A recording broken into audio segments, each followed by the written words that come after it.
Rusty Saunders is a one-of-a-kind in his introduction into the Sporting Good Industry Hall of Fame, unique in the fact that his successful 40-year career spanned three business categories: manufacturing, retail, and the sales agency business.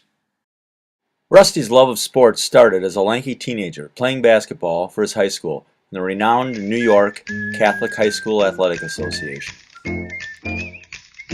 The Inter-City League featured basketball high school powerhouses and was the foundation for the legendary players such as Lou Alcindor, later Kareem Abdul-Jabbar, the McGuire brothers, and countless others who went on to star in college and the NBA. Looks like Saunders either had an overprotective mother or took a few elbows in the toughest high school league in the country.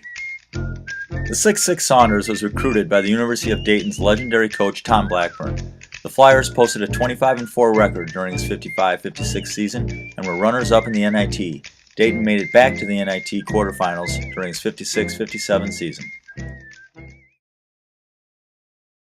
But it wasn't all basketball. His senior year, he was elected president of the Student Council. He spearheaded a successful initiative and adoption of the peace proposal, urging fair play and civil fan participation among 16 charter colleges.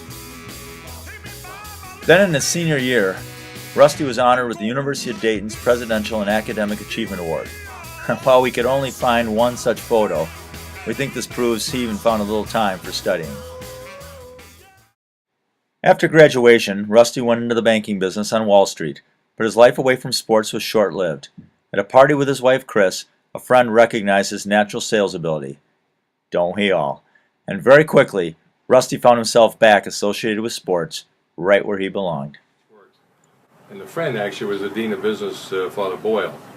And he's the one that led me out of the banking business and said he should be in sales. So they said, that makes a lot of sense.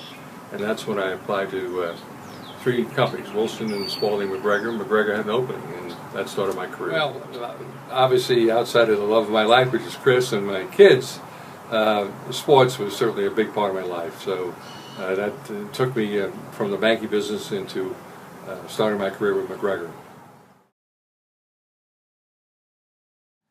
And what a career it was! Over the next 13 years, Rusty moved through several high-visibility positions: East Coast Regional Sales Manager for Retail, Pro Golf and Team Sales, National Accounts, and finally to Vice President of Merchandising, responsible for R&D, Product Managers, Advertising, and Promotions. At McGregor, Rusty spearheaded the industry-changing Nicholas Golden Bear iron set, complete with bag, a first of its kind. Introductions of colored baseball gloves in red, blue, and green, and the polycard padded football helmet, another first, continued the Midas touch success. Well, almost everything was. No one's infallible, not even Rusty, as we'll soon hear. Was that we took the average retail price on golf gloves from normally two woods, 5 irons, and a bag, which is at that time Wilson owned most of that with Seed and Patty Berg, to a 3 woods, 8 irons, and a bag with Jack Nicklaus at $100. So that helped McGregor and also helped the retailer. We also introduced colored ball gloves for the first time. McGregor and Rawlings, and actually Wilson to a lesser degree, were the kingpins of ball gloves at that time, and we came out with the red and blue and green gloves before anyone.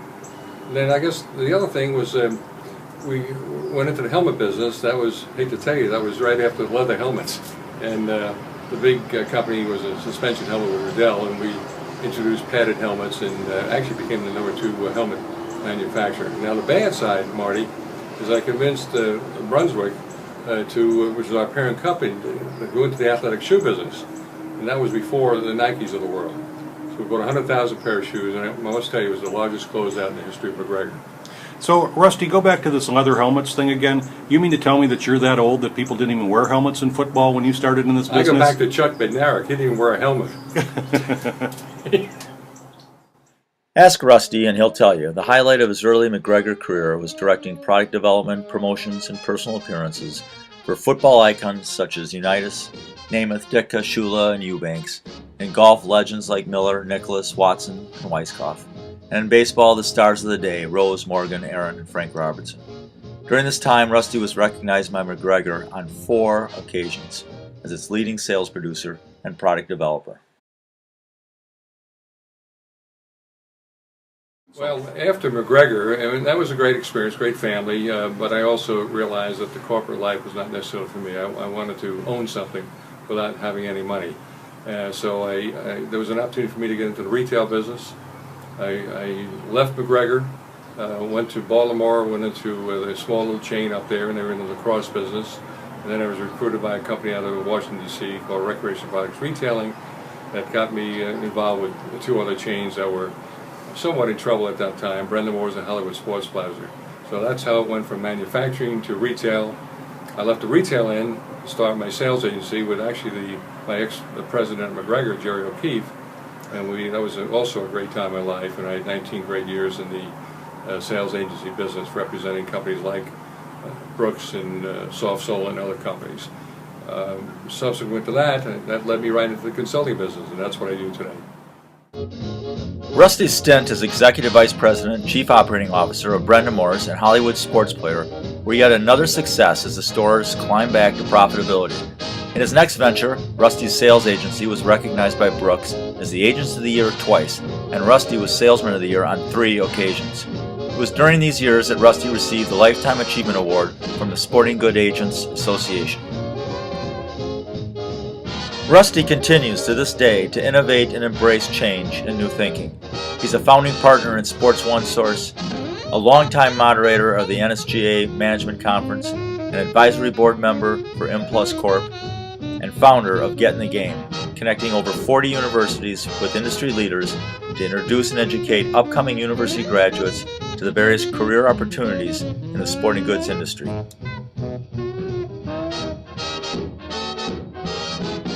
Rusty, there's a bunch of people out in the crowd here tonight, and as you think back, what are the things that you feel most blessed by of your career?